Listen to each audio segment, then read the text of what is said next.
आज की कहानी के माध्यम से आपको कुछ ऐसे तरीके पता चलेंगे जिनसे आप धोखा खाने से खुद को बचा सकते हैं।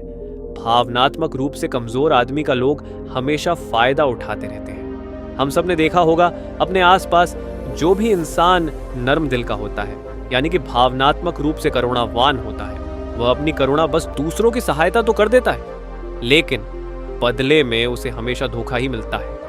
क्या करुणावान और संवेदनशील होना गुनाह है, कोई गलती है? पाया तो यह जाता है कि कोई संवेदनशील आदमी दिल का अच्छा होता है, दूसरों की सहायता करता है, दूसरों का ख्याल रखता है, दूसरों से प्रेम करता है। प्रेम भी तो एक संवेदना ही है, वह भी तो एक भावना का रूप है। तो क्या प्रेम करना भी गलत हो जाता है? और यह तो आप सबको पता होगा कि प्रेम तो आध्यात्मिक साधना का एक बहुत महत्वपूर्ण कदम है। तो किस प्रकार एक इंसान समाज में संवेदनशील, करुणावान और दयालु यानी कि एक अच्छा आदमी बनकर रह सकता है, ताकि लोग उसका फायदा भी ना उठा पाए और वह अपने मन की अच्छाई, अपने मन की कोमलता, करुणा सब कुछ बरकरार भी रख सके। एक बार एक युवा लड़का जंगल के पेड़ों पर मुक्के मार रहा था। वह बड़े जोर जोर से मुक्के मार रहा था। वह अपने मन का गुस्सा निकालने की कोशिश कर रहा था। शायद उसको किसी ने धोखा दिया था या फिर उसके साथ बहुत बुरा हुआ था, जिससे वह बहुत ज्यादा परेशान था। उसे कहीं भी शांति नहीं मिल रही थी। वह लगातार उस पेड़ पर मुक्का मार रहा था, जिससे उसकी उंगलियां लहूलुहान हो चुकी थी। उसी जंगल में एक शीतल पानी का झरना था। वहां पर एक बिच्छू रोज संध्या समय स्नान करने आया करते थे। यह उनका नित्य का नियम था। आज जब वह बिच्छू इस रास्ते से स्नान करने के लिए उस जंगल में आया, तो उसने उस लड्ड डचके की हालत देखी। वह जोर जोर से चीख रहा था, रो रहा था और लगातार मुक्के मारे जा रहा था। उस लड़के के आसपास कोई मौजूद नहीं था। इससे उस बिच्छू को उस युवक की चिंता होने लगी। उसने सोचा कि कहीं मैं इसे ऐसे ही छोड़ दूं और कहीं ये आत्महत्या कर ले। तो ऐसे विचार आने के बाद भी वह कुछ नहीं बोला और लगातार उस युवक की तरफ देखे जा रहा था। बिच्छू एकदम चुपचाप खड़ा हुआ था। उसने युवक से कुछ नहीं बोला, कुछ नहीं कहा, बस वह उसको लगातार देखता रहा। कुछ देर तक तो उस युवक ने उस बिच्छू को नजरअंदाज किया, लेकिन कुछ देर बाद उसे अजीब सा लगने लगा। उसने सोचा, ना तो यह मुझे रोक रहा है और ना ही कुछ कह रहा है, ये तो बस मुझे देखे जा रहा है। इसका क्या मतलब है? बड़ा अजीब आदमी है। ऐसे ही विचार उस लड़के के मन में उठने लगे थे। जब कुछ देर बाद भी वह बिच्छू कुछ नहीं बोला, तो लड़के ने अचानक से उससे पूछा कि महाशय, आप अपने रास्ते क्यों नहीं चले जाते? आपको क्या मतलब? आप खड़े हुए मुझे देख क्यों रहे हैं? बिच्छू ने बड़े शांत स्वर में कहा कि मैं तुम्हें रोक नहीं रहा हूं, तुमसे कुछ कह नहीं रहा हूं, तो मुझसे तुम्हें क्या परेशानी है?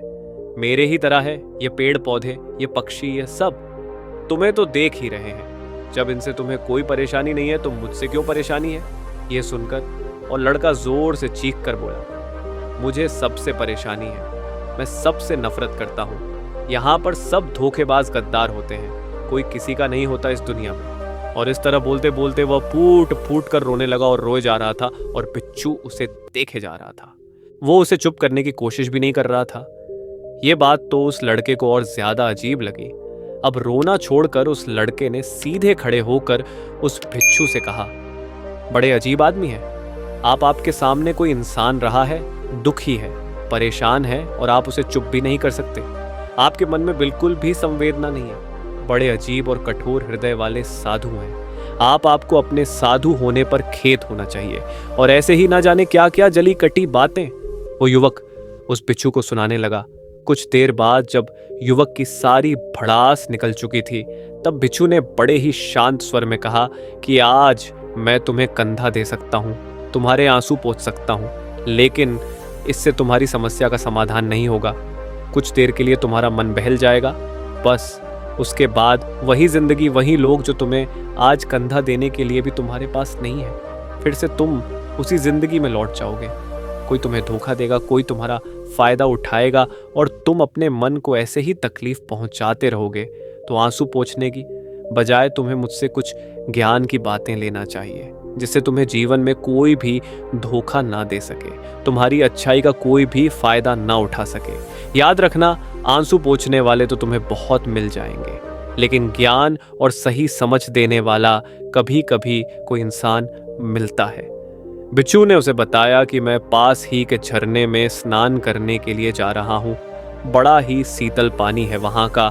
अगर तुम चाहो तो तुम भी मेरे साथ चल सकते हो। यहाँ पर अकेले परेशान होने से अच्छा है कि तुम झरने की शीतल पानी में स्नान करो, जिससे तुम्हारा दिमाग, मन, मस्तिष्क और तुम्हारा शरीर सब कुछ पवित्र हो जाएगा। ये सुनकर वो लड़का उस भिक्षु के पीछे पीछे हो लिया। जंगल के बीचों बीच रास्ता झरने की तरफ जाता था। जंगल में सन्नाटा छाया हुआ था। उनके पैरों तले सूखे पत्तों की चरमराने की आवाज पूरे जंगल में गूंज रही थी। आज पूर्णिमा की रात थी और आसमान में चांद अपनी उजली रोशनी उस जंगल में फेंक रहा था। उस रोशनी में दोनों उस झरने की तरफ पड़ते चले जा रहे थे। रास्ते में चलते चलते उस युवक ने उस भिक्षु से कहा कि महात्मन, आपकी जिंदगी मस्त है। आपको किसी चीज की कोई परेशानी नहीं है।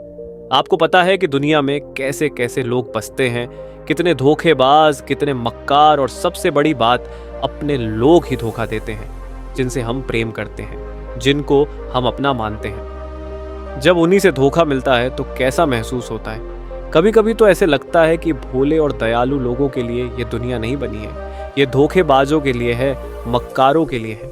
वही यहाँ पर फलते फूलते हैं, वही आनंद से जीतते हैं, और हमारे जैसे लोग जो दूसरों की सहायता करते हैं, दूसरों को अपना मानते हैं, वह हमेशा जीवन भर दुख में रहते हैं। यही जीवन की सत्यता है और यही संसार है जिसमें हमें रोज घुट घुट कर मरना पड़ता है।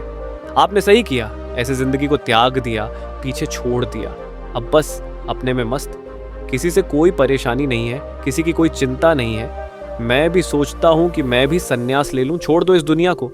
यह सुनकर उस भिक्षु ने कहा कि तुम्हें क्या लगता है, सन्यासी जीवन बहुत आसान होता है? भिक्षु ने बड़े शांत स्वर में कहा कि तुम्हें तो 2 वक्त की रोटी तो शांति से मिल जाती है, हमें तो कभी कभी वह भी नसीब नहीं होती। अगर भिक्षु मिल जाती है तो हम खा लेते हैं, वरना हमें तो भूखा ही सोना पड़ता है। यही सन्यासी जीवन है। हमें हमेशा नीचे सोना पड़ता है, सिर्फ एक लंगोट में रहना पड़ता है, चाहे कैसा भी मौसम क्यों ना हो। तो ये सब तुम्हें आसान लगता है, तो तुम भी सन्यासी बन जाओ। युवक ने कहा कि आप कहते तो ठीक ही हैं, संघर्ष तो दोनों तरफ है, सांसारिक जीवन में भी और सन्यासी जीवन में भी। वैसे सांसारिक जीवन भी अच्छा है, लेकिन तब तक जब तक घर परिवार में सुख शांति बनी रहे, धोखा ना मिले, हमारे लोग हमारा फायदा ना उठाएं, हमसे झूठ ना बोले, हमें धोखा ना दे, तब तो जीवन जीने का आनंद होता है, वरना तो जीवन नर्क हो जाता है। बिच्छू ने कहा, देखो, सन्यास अपने मन से लिया जाता है। जब हमारा मन कहता है कि हमें सन्यास के मार्ग पर सफलता हासिल करनी है, आगे बढ़ना है, तो ही सन्यासी जीवन सफल हो पाता है। लेकिन तुम अपने घर से परेशान होकर, दूसरे लोगों से परेशान होकर सन्यासी बनना चाहते हो, तो तुम्हारा सन्यासी जीवन भी कभी सफल नहीं होगा। इससे अच्छा तो तुम सांसारिक जीवन में अगर कुछ तरीके, कुछ नियम अपनाओ, तो दूसरे लोग तुम्हें धोखा नहीं दे पाएंगे। सबसे पहले तो यह समझो कि धोखा उन्हें ही मिलता है जो भावनात्मक रूप से कमजोर होते हैं, जिनका दिल जल्दी पिघल जाता है, जो दूसरों को दुख में नहीं देख पाते।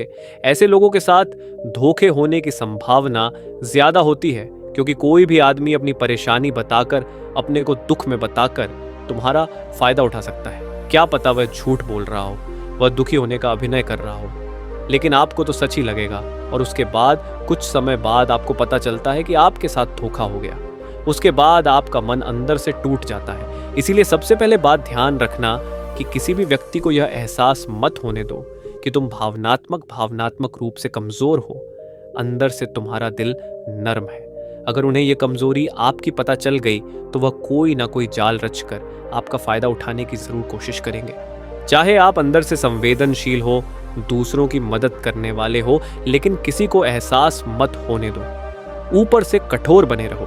जब लोगों को लगेगा कि इससे कुछ बोलने का फायदा ही नहीं है, यह आदमी कठोर है, नहीं पिघलेगा, तो खुद ब खुद वो लोग जो झूठे हैं, जो मक्कार हैं, वो आपके पास आएंगे ही नहीं। वो उन्हें चुनेंगे जो उनके आसान शिकार होंगे। दूसरी बात समझने की यह होती है कि हम बहुत जल्दी दूसरों पर विश्वास कर लेते हैं, और हमारी जल्दी विश्वास करने की आदत ही हमें हानि पहुंचाती है। 2 दिन तुम्हें किसी से मिले हुए नहीं होते हैं और तुम एक दूसरे के हो जाते हो, एक दूसरे पर पूरा भरोसा करने लग जाते हो, और यह भरोसा तीसरे दिन टूट भी जाता है, और फिर तुम्हें धोखा मिलता है, और फिर तुम परेशान होते हो। इसीलिए समय दो। किसी भी चीज को, किसी भी रिश्ते को आगे बढ़ाने के लिए समय की जरूरत होती है। समय के साथ तुम्हें सामने वाले इंसान की अच्छाई और बुराई पता चलती है। तब तुम्हें पूर्ण रूप से पता चलता है कि इंसान वास्तव में कैसा है, अच्छा है या बुरा है, और वह कुछ समय देने के बाद ही होता है। इसीलिए जल्दी तक किसी पर विश्वास मत करो। अगली पहचान या अगला तरीका समझने के लिए तुम्हें ऐसे लोगों को समझना होगा जो दूसरों की चापलूसी करते रहते हैं। कुछ लोगों की आदत होती है चापलूसी करने की।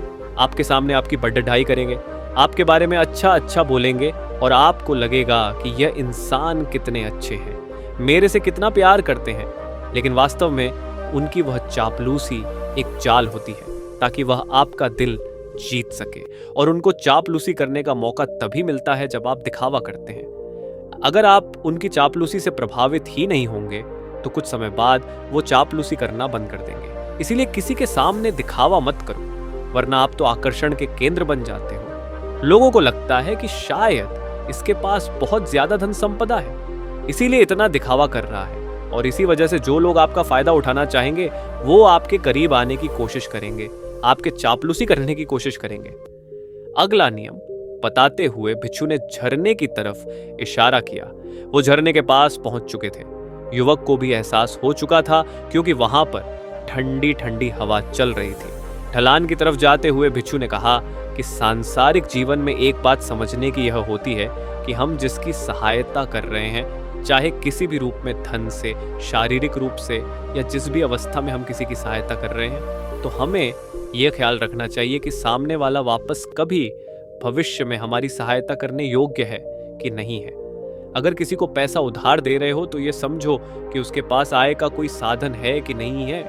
कल भविष्य में वह तुम्हें वापस कर पाएगा कि नहीं कर पाएगा। अगर वह नहीं करेगा तो तुम्हें तकलीफ होगी, तुम्हें दुख होगा। ऐसे तो इंसान करुणावश भिखारियों को भी भीख देता है, लेकिन वह गलत नहीं है, क्योंकि जो भी पैसा अपने सामने वाले को दिया है उससे आपके ऊपर कोई ज्यादा प्रभाव नहीं पड़ेगा। अगर वह आपको वापस भी नहीं लौटाएगा तो अगर किसी ऐसे इंसान को पैसा देना है जो कभी वापस नहीं लौटा पाएगा, तो उतना ही देना जिससे तुम्हारे ऊपर ज्यादा दबाव न बने। अगर वो वापस भी ना लौट आए तो तुम्हें ज्यादा दुख न पहुंचे। अब तक वो दोनों झरने पर पहुंच चुके थे। दोनों ने अपने कपड़े उतरे और उस झरने के शीतल पानी में कूद पड़े। पानी बहुत ठंडा था। उन दोनों की सारी थकन, सारी उदासी पल भर में ही दूर हो गई। स्नान कर लेने के बाद दोनों एक पेड़ के नीचे उस झरने के सामने बैठकर बातें करने लगे। भिक्षु ने उसे आगे समझाते हुए कहा कि शुरुआत में लोगों को नजरअंदाज करना सीखो। जब तुम किसी को शुरुआत में नजरअंदाज करते हो तो जो भी लोग किसी लालच की वजह से तुम्हारे पास प्रभावित हो रहे थे उनके छटनी हो जाएगी। जब तुम उनको नजरअंदाज करोगे तब को 1-2 बार लोग तुम्हारे पास आने की कोशिश करेंगे, उसके बाद वो तुमसे दूरियां बना लेंगे। और जो आदमी तुम्हारी इंसानियत, तुम्हारी अच्छाई देखकर तुम्हारे पास आएगा, वो नजरअंदाज करने के बावजूद भी तुम्हारे करीब ही बना रहेगा। और यही तो एक सच्चे इंसान की पहचान होती है, जो हमारे अपने होते हैं उनसे उसके बावजूद भी वो हमारी बातों का बुरा नहीं मानते हैं। चाहे थोड़े समय के लिए वह हमसे नाराज रहे, लेकिन कुछ समय बाद फिर से हम एक हो जाते हैं। और यही तो घर परिवार का मतलब होता है, यही तो अपनों का मतलब होता है। इसीलिए शुरुआत में अनजान लोगों को नजरअंदाज करना सीखो, इग्नोर करना सीखो, ताकि धोखेबाज, मक्कार लोग तुम्हारे करीब ही ना आ पाए। अपने इस वार्तालाप को खत्म करते हुए भिक्षु ने अपनी आखिरी बात बताते हुए कहा कि ये आखिरी सीख सबसे ज्यादा महत्वपूर्ण है। सब कुछ होने बाद भी तुम्हें धोखे मिल सकते हैं, लेकिन तुम अगर अपने आंख और कान और अपना दिमाग खोल कर रखते हो, अगर तुम होश में रहोगे, ध्यान करोगे, तो तुम्हें इंसान की आंखें देखते ही समझ में आ जाएगा कि उसे तुमसे क्या चाहिए। तुम उसकी इच्छा और उसका स्वभाव उसकी आंखों में ही पढ़ सकते हो। लोगों की आंखों में, उनकी वाणी में, उनके स्वभाव में उनका सब कुछ दिखाई देता है। बस हम ही अपनी आंखें मूंद कर रहते हैं। दूसरे लोगों से जानो, उसके रिश्तेदारों से जानो, उसके परिवार वालों से जानो कि वह इंसान कैसा है, दूसरों के साथ उसका व्यवहार कैसा है, उसकी पड़ताल करो। जब किसी पर विश्वास करो, ऐसे ही किसी पर विश्वास मत कर लेना। अपनी पूरी संतुष्टि करना। अगर तुम किसी के साथ लंबे समय तक भरोसा करना चाहते हो, किसी के साथ कोई संबंध बनाना चाहते हो, कोई दोस्ती करना चाहते हो या किसी की मदद करना चाहते हो, तो इन सभी परिस्थितियों तुम्हें ये ज़रूर पता होना चाहिए कि दूसरे लोग उस इंसान के बारे में क्या सोच रखते हैं। इसके बाद तुम जीवन में कभी भी धोखा नहीं खाओगे और तुम्हें कभी भी धोखे की वजह से पछताना। इसी तरह की बातें करते हुए बिच्छू और वो लट्टी टिचका दोनों जंगल से बाहर आ गए, अपने अपने घर को चले गए। दोस्तों, कभी भी किसी पर भी भरोसा करने से पहले उसके बारे में अच्छे से समझो, जानो, समय दो, फिर भरोसा करो। नमो बुद्धाय।